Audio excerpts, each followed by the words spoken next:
sagantaa halaal show beeksisuma sii gallakkisne malee hin eegalle halaal show jechuun sagantaa torbaaniiti ta TV Islaamaa irratti deemtu sagantaa hedduu bareedduudha piroojeektiin akka malee itti laffee amata lamaa ol jechuun diizaayin godhu waraabbiisii haga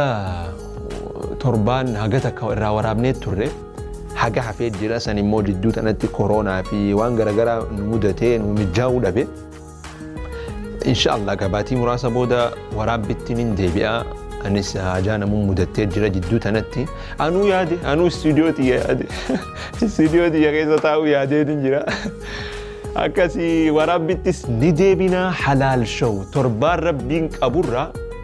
sagantaa dabruuf teessu inshallah waraabbii haga takka waraabne sizina gahuudhaaf waa xiqqoon nu hafa